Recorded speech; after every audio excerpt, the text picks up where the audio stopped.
બોલો જય જોહર, જય જોહર, જય આદિવાસી. વરસાદ સરસ આવે છે, તમે મન મૂકીને વરસો. માવઠું આપણને નહીં ફાવે, અમે હેલીના માણસ, ઝાપટું આપણને નહીં ફાવે, એટલે મન મૂકીને વરસો. બોલો જય જોહર. હા એમ. ચેતરભાઈ અત્યારે જેલમાં છે, તો જેલ સુધી અવાજ તો પહોંચવો જોઈએ ને. બરાબર. ચેતરભાઈ શા માટે જેલમાં છે ખબર છે? કારણ કે એ વર્તમાન આદિવાસી સમાજના જે વિદ્યાર્થીઓ છે એ વિદ્યાર્થીઓની શિષ્યવૃત્તિની વાત કરે છે. એ આદિવાસી સમાજના બાળકોના શિક્ષણની વાત કરે છે. આદિવાસી સમાજની અંદર ચાલતી જે ઝૂંપડાની અંદર જે આંગણવાડીઓ છે એને સારી બનાવવાની વાત કરે છે. ચેતરભાઈ વસાવા એ દવાખાનાની વાત કરે છે. પણ ભારતીય જનતા પાર્ટીને એમાંથી કશું જ કઈ કરવું નથી. એટલે ભાજપને દુખે છે પેટમાં અને કૂટે છે માથું, એટલે ચેતરભાઈ વસાવાને જેલમાં નાખ્યા છે. ચેતર વસાવા એ જેન્ઝીના નેતા છે ને. અને જેન્ઝી લોકો શું કરી શકે? જે પ્રધાનમંત્રી આ ભૂમિ ઉપર આવે તો એ ગાડીઓ મૂકે, બસો મૂકે, પણ એનાથી માણા ભેગું ન થાય. પણ ચેતરભાઈ વસાવા ખાલી એક હાકલ કરે એટલે લાખો આદિવાસી ભેગા થઈ જાય. એ તાકાત એ ચેતરભાઈ વસાવાની છે. અને એ ચેતરભાઈ વસાવાની તાકાતની સામે એને દબાવવા માટે, એને પરેશાન કરવા માટે એને જેલમાં નાખવામાં આવ્યા છે. પણ ચેતરભાઈ વસાવાની માએ પણ હવા હેર હૂંઠ ખાધી છે. ચૈતર છે ચૈતર, नाम सुन के फ्लावर समझा था क्या? कभी झुकेगा नहीं. એ ક્યારેય ઝુકે એમ છે જ નહીં. એ આ તાનાશાહી સામે, આ સરમુખત્યારશાહી સામે એ મોરે મોરોની ભાષામાં એ લડાઈ લડી રહ્યા છે. આપણે બધાએ આજે ભેગા થઈ અને આ સરકારને કહેવાનું છે કે તમે જેટલો હેરાન કરશો, જેટલો પરેશાન કરશો, એ દિવસે ને દિવસે વધારે મજબૂત અને એનથી પણ વધારે મજબૂત બની એ બહાર આવશે. એટલે મહેરબાની કરીને હેરાન કરવાનું, પરેશાન કરવાનું બંધ કરી દેજો. આ છોટા ઉદયપુરની ભૂમિ પર ઊભો છું. આ જ છોટા ઉદયપુરની ભૂમિમાં અમે ચેતરભાઈ વસાવા સાથે આવ્યા હતા. અહીંયા પુણ્યાવાટ કરીને સ્કૂલ, સાચું ને? એ સ્કૂલની અંદર બાળકો હેરાન પરેશાન થઈ ગયા હતા. ત્યારે એ બાળકોને ન્યાય અપાવવા માટે આ જ છોટા ઉદયપુરની ભૂમિ ઉપર એ અમે આની પહેલા પણ આવ્યા. આપણે અહીંયા કેવડિયાની અંદર એ સાયકલો દેવામાં આવતી હતી બાળકોને. એ સાયકલો હરતી હતી.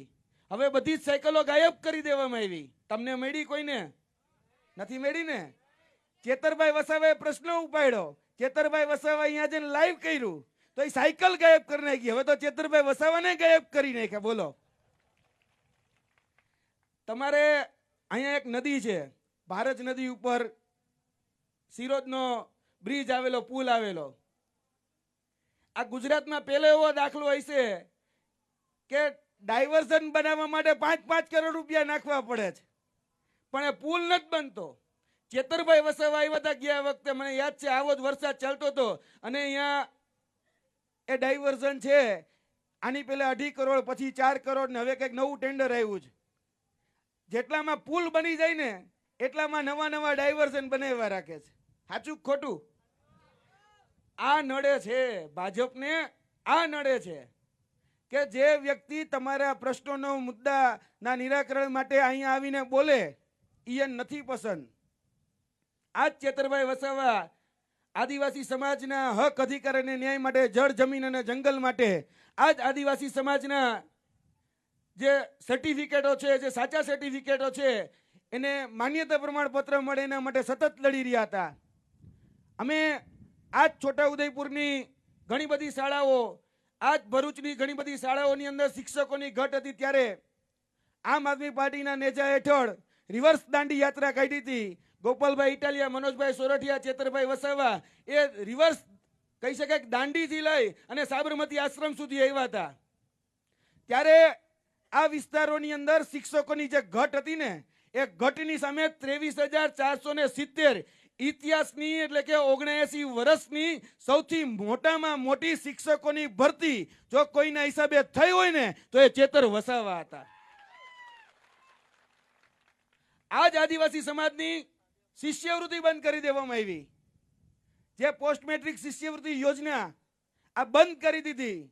તો અહીંની જે આદિજાતિ કચેરી છે એનો ઘેરાવો કર્યો એટલું જ નહીં, અહીંની હોય, નર્મદાની હોય, દાહોદની હોય કે પછી ગાંધીનગરની બિરસા મુંડા કચેરી હોય એનોય ઘેરાવો કર્યો અને પછી વિધાનસભાનો ઘેરાવો કર્યો અને તમારી અટકેલી 550 કરોડની શિષ્યવૃત્તિ જે બંધ થઈ ગઈ હતી એ ચાલુ કરાવી એ ચેતર વસાવા છે. એટલે ચેતર વસાવા એ નામ નથી, ચેતર વસાવા એ બ્રાન્ડ છે, બ્રાન્ડ. અને ભાજપ કરતા મોટી બ્રાન્ડ છે. કારણ કે નરેન્દ્ર મોદી આવે તો ભીડ નથી આવતી. આપણે બધાએ જોઈ લીધું કે ડેડિયાપાડાની અંદર કાર્યક્રમ કરવા પડે છે. અહીંના ગૃહ મંત્રી હોય કે અહીંના મુખ્યમંત્રી હોય કે દેશના ગૃહમંત્રી હોય કે પ્રધાનમંત્રીને આવીને કાર્યક્રમ કરવા પડે ડેડિયાપાડામાં. કર્યા ને તોય ભેગું ન થયું, તોય જિલ્લા પંચાયત ગઈ, તોય તાલુકા પંચાયત ગઈ. એટલે ચેતર વસાવા બ્રાન્ડ છે, બ્રાન્ડ. એ ખબર પડી ગઈ છે. આ લડાઈ આપણે આપણા હક અધિકાર અને ન્યાય માટે લડવાની છે.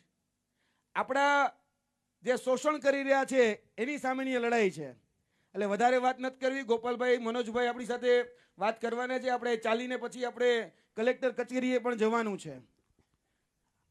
આ લડાઈ આપણે બધાએ સાથે રહી અને ચેતરભાઈ વસાવા જ્યાં સુધી છૂટે નહીં ત્યાં સુધી આપણે બધાએ ભેગા રહી ખભોથી ખભો મિલાવીને ટેકો આપીને સાથ સહકાર અને સહયોગ આપી અને લડવાની છે.